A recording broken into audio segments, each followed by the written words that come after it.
हर खबर पर होगी आपकी पकड़। डाउनलोड कीजिए एबीपी लाइव ऐप। अब मैं आपको जल्दी से परिचय कराती हूं आज की अपनी इस चर्चा में खास मेहमानों के साथ। हमारे साथ बीजेपी की तरफ से प्रवक्ता डॉक्टर चंद्रमोहन मौजूद हैं, समाजवादी पार्टी के प्रवक्ता जूही सिंह जी हमारे साथ मौजूद हैं, कांग्रेस पार्टी की तरफ से प्रवक्ता सुरेंद्र सिंह राजपूत जी और उत्तर प्रदेश के पूर्व डीजीपी एके जैन साहब इस चर्चा में मेरे साथ शिरकत कर रहे हैं। बहुत बहुत स्वागत आप सभी का। जैन साहब, मैं आपके साथ आज इस चर्चा की शुरुआत करना चाहती हूं और मैं चाहती हूं आप मेरे दर्शकों को यह समझाएं सर कि ये जो ईडी का शिकंजा अब कस रहा है, जो ईडी अब तलाश कर रही है, विकास दुबे ने किस तरीके से ये संपत्ति इकट्ठा की, कहां कहां ये संपत्ति है, किस किस तरीके से ये पैसा आया, ये पूरे मामले की जांच में किस तरीके से मददगार साबित होगा और ये जांच है क्या, इससे फायदा क्या मिलेगा? देखिए, यूपी गैंगस्टर्स एक्ट के सेक्शन 14 में प्राविधान है कि क्राइम से जो अवैध रूप से अर्जित संपत्ति है उसकी जब्ती आप कर सकते हैं और उसकी नीलामी भी कर सकते हैं। पर जो ईडी को जांच दी जाती है, ये नामी बेनामी दोनों प्रकार की संपत्तियों को ये उसकी जांच करते हैं और अगर उसका सोर्स साबित नहीं हो पाता है कि ये पैसा कहां से आया, वो उसको अटैच कर लेते हैं और फाइनली वो गवर्नमेंट की हो जाती है। तो ये महत्वपूर्ण कदम है, हर एजेंसी को इसमें लगना चाहिए ऐसे टेररिस्ट को नेस्तनाबूद करने के लिए, इनके पूरे फाइनेंशियल एम्पायर को ध्वस्त करने के लिए। जय वाजपेयी है इसका गुर्गा, जो कि अधिकारियों से मिलता था कानपुर में और इसके सारे फाइनेंसिस की देखभाल करता था। मेंशन बना रखा है उसने कानपुर में, जय मेंशन। तो ये और 4,000 रुपए की नौकरी करता था 5-6 साल पहले। आज की तारीख में बताते हैं उसके दुबई में विला है, इसके भी दुबई में विला है, इनकी बैंकॉक में प्रॉपर्टी है। तो ये सब का पता लगाने में ईडी का एक्चुअली बाहर के कंट्रीज की एजेंसीज से भी इनका पूरा नेटवर्किंग होती है, तो उसमें पूरा सहयोग इनको मिलेगा ईडी को। तो यूपी एसटीएफ, यूपी पुलिस अपना क्राइम वर्क करेगी और ये अपना फाइनेंशियल एम्पायर की तरफ ध्यान देंगे। अभी तो देखिए सूचनाएं आनी शुरू हुई हैं, अब तो धीरे धीरे पूरी इसकी परतें खुलेंगी और जो उसके इसके पीड़ित लोग हैं, जिनकी जमीनों पे, प्रॉपर्टीज पे इसने कब्जा कर रखा था, गुंडा टैक्स वसूलता था, जो चौबेपुर इंडस्ट्रियल एरिया है वहां की हर फैक्ट्री से इसको पैसा जाता था। तो ये अगर हमें निवेश लाना है उत्तर प्रदेश में 5 लाख करोड़ का, तो हमें इस प्रकार के जितने ये माफियाज हैं जो कि इंडस्ट्रीज को लगाने में बाधक हैं, इन सब के खिलाफ कार्रवाई होनी चाहिए और ये ईडी का इन्वॉल्वमेंट एक बहुत अच्छा कदम है। सही सर, आपने बड़े डिटेल में बताया इस सवाल का जवाब। अब मुझे लगता है जो विपक्षी दलों के दोनों नुमाइंदे हमारे साथ मौजूद हैं उनको आना चाहिए। जूही जी पहले आप आ जाइए मैम। तो फिर ऐसे में जब ईडी इस गैंगस्टर की काली कमाई पर शिकंजा कसने की तैयारी कर रही है, जब इसके फाइनेंसर कौन थे ये सारा काला चिट्ठा इस जांच में सामने आ जाएगा, तो फिर विपक्ष की वो दलील कहां टिकेगी कि साहब सत्ता पक्ष तो इसका संरक्षण कर रहा था। रोमाना जी, विपक्ष की ये दलील न टिके ये बहुत ही अच्छी बात है। अभी तो मंशा पे बहुत बड़ा शक था। अभी तक जो कार्रवाई हो रही थी, हमारे 8 पुलिस कर्मियों को मारा इसने, फिर ये फरार हुआ। उत्तर प्रदेश के खुद के कुछ पुलिस अफसर, जरूर कुछ राजनीतिक लोग रहे भी होंगे, दल संगत में बात नहीं करती हूँ, बड़े अफसर, बड़े वीवीआईपी जिसने मदद की इसको कानपुर में छुपने में। इसको पूर्व सूचना मिली विकास दुबे को, उसके बाद ये मध्य प्रदेश से सरेंडर, अरेस्ट जो भी हुआ, एक नाटक क्रिएट हुआ। अच्छा है ये, जैसा जय वाजपेयी का आपने नाम लिया, साथ ही एक राहुल तिवारी लड़का है जिसने इसके खिलाफ वो शिकायत की थी, जो देवेंद्र मिश्रा, शहीद देवेंद्र मिश्रा एग्जामिन कर रहे थे, वो भी गायब है। आज एक और मुंबई से अरेस्ट हुआ है।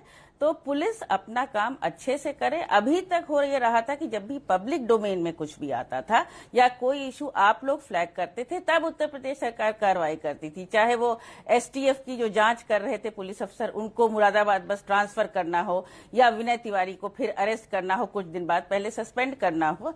आर्थिक अपराध शाखा ईडी अगर इसमें इन्वॉल्व है तो बहुत अच्छी बात है। केंद्र से उसका संचालन होता है और यूपी एसटीएफ अपना काम ईमानदारी से करे। इससे बहुत बड़े बड़े खुलासे हो सकते हैं। हम तो यही कह रहे हैं कि उसके कॉल रिकॉर्ड्स भी, आप भले इतना संजीदा हैं हम कि हम नहीं कहते कि हमें दे दीजिए, लेकिन उसको भी एग्जामिन करिए। 5 साल 10 साल जहां तक आपको मिले, एक मौका है शायद सारे दलों के लिए। अब ये आरोप प्रत्यारोप में मैं बिल्कुल नहीं फंस रही हूँ, ना तो चित्र प्रदर्शनी में फंस रही हूँ। हमारे लिए एक मौका है कि हम ये साफ सफाई को कर सकते हैं। फिलहाल मंशा पे सवाल था और प्रश्न हम ही नहीं सब लोग खड़े कर रहे हैं और जो भाजपा के ईमानदार प्रवक्ता हैं वो भी खड़े कर रहे होंगे। बाकी जांच आगे बढ़े और हम सहयोग कर रहे हैं। जी ठीक है। तो सुरेंद्र राजपूत जी, जो बात जूही जी कह रही थी, यहाँ पर मंशा पर सवाल था, लेकिन सर अब जिस तरीके से ईडी भी सामने आ गई है इस मामले में, एसटीएफ अपनी जांच कर रही है, ईडी जो है वो कहां से संपत्ति इकट्ठा हुई, कहां संपत्ति के तार किस किस से जुड़ते हैं जाकर ये जांच करेगी। अब तो कोई सवाल नहीं बचा ना सरकार पर, या अभी भी आपके मन में कोई सवाल है मंशा पर सरकार की?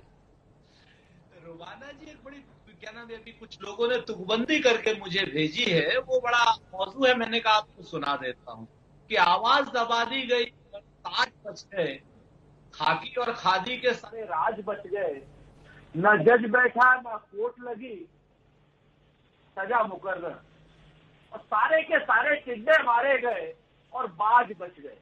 सच ये है कि इसके आर्थिक साम्राज्य के लिए ईडी लगाइए स्वागत, इसके आर्थिक साम्राज्य के लिए आप कुछ भी कीजिए उसका स्वागत, सारी जांचें कीजिए और सारी संपत्तियां जब्त कीजिए, सरकार के साथ थे हैं और रहेंगे, स्वागत है। अपराधी का और आतंकी का साम्राज्य नहीं रहना चाहिए, ढह जाना चाहिए। लेकिन इसके आकाओं के साम्राज्य का क्या होगा, इस पर प्रश्न उठेगा, और जब तक प्रश्न उठेगा जब तक इसके आका सामने नहीं आ जाएंगे। जय वाजपेयी मोहरा है, विकास दुबे मोहरा था। आज की डेट में जैसे भी जैन साहब ने कहा कि बिल्कुल स्वागत योग्य कदम है, इस तरीके से होना चाहिए, हम सहमत है। लेकिन विकास दुबे का नहीं, विकास दुबे के जो पीछे सफेद पोस्ट खाकी और खादी वाले लोग हैं, जब तक उनका आर्थिक साम्राज्य नहीं ढहेगा तो ये टिड्डे के दल है, बाज पीछे बैठे हुए हैं।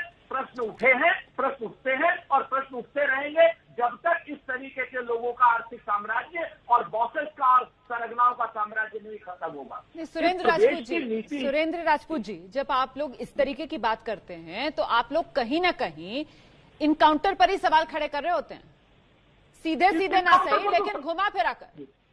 आप लोग कहीं ना कहीं अपनी इन दलीलों से ये बताने की और जताने की कोशिश कर रहे होते हैं कि साहब सत्ता दल ने खुद को बचाने के लिए इसको मरवा दिया। आप लोग घुमा फिरा कर दरअसल ये बात कह रहे होते हैं, ऐसा क्यों है सर? बिल्कुल कहते हैं ना कि वक्त गूंगा नहीं सिर्फ मौन है, एक दिन बता देगा कि इसके पीछे कौन है।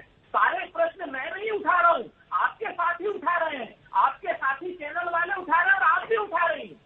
सच बात यह है कि जिस तरीके से बातें हो रही है, जिस तरीके से भारतीय जनता पार्टी की जो पूर्व मुख्यमंत्री उमा भारती जी, उन्होंने जो प्रश्न उठाए हैं, क्या वो प्रश्न भी आप कहेंगे विपक्ष उठा रहे हैं? भारतीय जनता पार्टी के जो नेता प्रश्न उठा रहे हैं, आज एक प्रतिष्ठित दैनिक चैनल दैनिक अखबार जो है प्रश्न उठा रहा है, किस राज्य मंत्री का नाम था, किस अफसर का नाम था, किस तरीके से किस राज्य मंत्री ने कहा किया और किस शराब के व्यवसायी की बात की। क्या ये सारे के सारे प्रश्न हम उठा रहे हैं या सब लोग उठा रहे हैं? रोमाना जी, आप नहीं उठा रही है क्या? आपके मन में सवाल नहीं है? नहीं सर, आप मेरे कंधे का इस्तेमाल मत कीजिए, आप मेरे कंधे का इस्तेमाल मत कीजिए, ये आप लोगों के पक्ष की बात है, आप लोग आपस में निपटाइए।